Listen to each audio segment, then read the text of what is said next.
ஐஸ்வர்யா வந்து கண்ணாடிய பார்த்து தன்னோட வயித்த வந்து தொட்டு பார்த்துக்கிறாங்க. அப்படியே அவங்களுக்கு தாய்மை உணர்வு ஏற்படுது. அப்படியே வயித்த பார்த்துட்டு சொன்னதே நெனச்சு பார்க்குறாங்க. கௌதம் வந்து இந்த குழந்தை என்னோடது கிடையாது அப்படின்னு சொன்னதே நெனச்சு பார்த்து மனசு கஷ்டப்படுறாங்க. ம் இந்த குழந்தை வந்தது எனக்கு எவ்வளோ சந்தோஷமா இருக்கு. இந்த சந்தோஷத்த அனுபவிக்க விடாம இப்படி பண்ணிட்டானே அவன் அப்படின்னு சொல்லிட்டு செம்ம கடுப்பாறாங்க.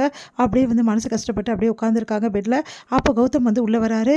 "என்னடி நல்லா வந்து பெட்ல உட்காந்துருக்க. நீ எல்லாம் இந்த ரூம்ல இருக்கிறதுக்கு அருகதே கிடையாது. எவ்வளோ தைரியம் இருந்தா இவ்வளோ தப்பு பண்ணிட்டு ரூமில் உட்காந்துருப்ப அப்படி சொல்லிட்டு கேட்குறாரு. அதுக்கு செம கடுப்பாறாங்க ஐஸ்வர்யா. ஓ, இந்த ரூமில் நான் உட்காரக்கூடாதா? ஆமாடி உட்காரக்கூடாது. இந்த ரூமில் உனக்கு இடம் கிடையாது புரியுதா? இவ்வளோ தப்பு பண்ண நீ இந்த ரூமில் உட்காந்துருக்கலாமா அப்படி சொல்லிட்டு கேட்குறாரு. இங்கே பார், தப்பெல்லாம் நான் பண்ணலை புரியுதா? நான் பண்ண ஒரே தப்பு உன்னை மனசார நினச்சது தான். அந்த தப்புக்கு தான் இப்போ வரைக்கும் தண்டனை அனுபவிச்சுட்ருக்கேன் அப்படின்றாங்க. என்ன அப்படி ஓவராக வந்து நீ நல்லவ மாதிரி பேசினா நல்லவளாயிடுவியா? முதல்ல நீ நல்லவனா? நீ நல்லவ மாதிரியே பேசிகிட்டு இருக்க. முதல்ல நீயே கேடு கெட்டவன். இதில் என்ன பேசுறியா நீ? ஆமாடி அப்படி தான் பேசுவேன் புரியுதா? நீ தப்பு செஞ்சுருக்க. எவ்வளோ தைரியம் இருந்தால் வந்து என்கிட்ட தப்பு செஞ்சுட்டு தப்பு செய்யலைன்னு சொல்வேன். இதில் வேற வயிற்றில் வேற குழந்தையா? அந்த குழந்தைக்கு ஒன்றும் நான் அப்பம் கிடையாது. எப்பா அவ்வளோதான். இந்த மாதிரி வார்த்தையை இன்னொரு தடவை சொன்னேன் அப்புறம் நான் என்ன செய்வேன்னு உனக்கு தெரியாது புரியுதா? இங்கே பார், நீ நம்புறியோ நம்பலையோ அதை பற்றி எனக்கு தெரியாது புரியுதா? நான் வந்து எந்த வந்து தப்பும் நான் பண்ணவே பண்ணல. நான் பண்ண ஒரே தப்பு அந்த மதன் கூட ஃப்ரெண்டாக பழகன் தான். ஆனால் அதுக்கு தண்டனை வந்து இது மாதிரி பண்ணினீங்கன்னா நான் சும்மாவே இருக்க மாட்டேன் புரியுதா? இந்த வீட்டில் உள்ளவங்க எல்லாம் உன்னை நம்பலாம். ஆனால் நான் நம்ப மாட்டேன். அதை பற்றி எனக்கு கவலை கிடையாது. என்ன நான் நம்புகிறேன் புரியுதா? தேவையில்லாத பேசிட்டு இருந்தேன் அப்புறம் மரியாதை கெட்டு போயிடும் உனக்கு. எனக்கு வந்து மரியாதை கிடையாதா? இப்போ சொல்கிறேன், இந்த நிமிஷம் சொல்கிறேன். இதுக்கப்புறம் வந்து என்கிட்டயே நீ நெருங்கக்கூடாது புரியுதா? முதல்ல என்னை விட்டுட்டு போ.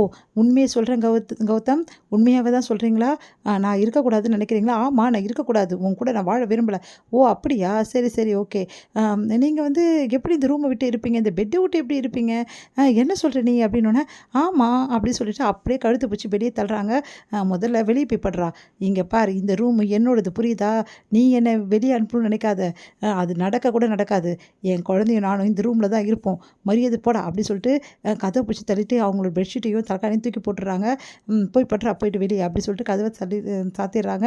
அதை பார்த்த கௌதம் செம்மையாக டென்ஷன் ஆகிறாரு. நான் இவளை வெளியே விட்டு அனுப்பலான்னு பார்த்தா என்ன வெளியே துரத்திட்டாலையா? இவன் விடவே மாட்டேன்டி உன்னை அப்படின்னு சொல்லிட்டு செம்மையாக டென்ஷன் ஆகிறாரு. எங்கள் அம்மா சொல்லியிருக்காங்க அமைதியாக இருக்க சொல்லி, அதனால நான் அமைதியாக இருக்கேன். இல்லைன்னா நடக்கிறதே வேறு. நல்ல காலம் யாரும் பார்க்கல அப்படின்னு சொல்லிட்டு கிளம்புறாரு. அப்பா வந்து மனசு கஷ்டத்தோடு இருக்கிறத பார்த்துட்டு வந்து அவங்க அப்பா வந்து அவங்களுக்கு ஆறுதல் சொல்கிறாரு. இங்கே பாருமா, நம்மளுக்கு என்ன வச்சிருக்கோ அதுதான் நடக்கும் அப்படின்னு சொல்லிட்டு ஆறுதல் சொல்லிட்டு போகிறாரு. கோட்டீஸ்வரி மகா பார்த்து மனசு கஷ்டப்படுறாங்க. என்னால் தாங்கிக்கவே முடியல. அவங்க 2 பேரும் பழகிறத, அனாமிகாவும் வந்து விஜய் வந்து நெருக்கமாக பழகிறத என்னால் பார்க்க கூட முடியல. அதனால தான்மா நான் இப்படி இருக்கேன். என்னால் வெளியவே போக முடியலமான்னு சொல்லிட்டு பிரபா அழுவதை பார்த்துட்டு கோட்டீஸ்வரி மனசை கஷ்டப்படுறாங்க. பிரபாவை நல்லா வாழ வைக்கணும், ஆனால் எப்படின்னு தான் தெரியலையே அப்படின்னு சொல்லிட்டு யோசிச்சுட்டு இருக்காங்க. இங்கே வந்து என்ன பண்ணுறாங்க, நம்ம மகா காலைல எழுந்தோடனே நேராக சூர்யாவோட காலை தொட்டு கும்பிட்றாங்க. அதை பார்த்து சூர்யா என்ன நீ பண்ணிட்டு இருக்க அப்படின்றாரு. இல்லைங்க, உண்மையிலே வந்து நீங்கள் கிரேட் தாங்க. என் அக்காவை நம்பி பாருங்க, அந்த டைமில் நீங்கள் நிற்கிறீங்கங்க. உண்மையிலே சூப்பருங்க. ஆனால் இன்னொரு விஷயமும் பண்ணணும். என்னென்னா அந்த மன்மதனை கண்டுபிடிக்கணும்.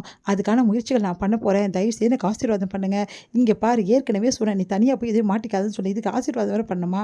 அதெல்லாம் தெரியாது. நீங்கள் ஆசீர்வாதம் பண்ணால் தான் காலை விடுவேன். காலை விடு மகா, விடு மகான்றாரு. நான் விட முடியாது. இப்போ என்ன உனக்கு ஆசீர்வாதம் பண்ணணும்? சரி சரி ஆசீர்வாதம் பண்ணுறேன், நல்லா இரு. வெற்றி அடைன்னு சொல்லுங்கள். வெற்றி அடை வெற்றி அடை. இப்போ காலை விடுறியான்னு சொல்லிட்டு டென்ஷன் ஆகிறாரு. என்ன இவ இப்படிலாம் பண்ணிகிட்டு இருக்கா அப்படின்னு சொல்லிட்டு செம்ம கடுப்பாகிறாரு சூர்யா. இதோட முடியுது.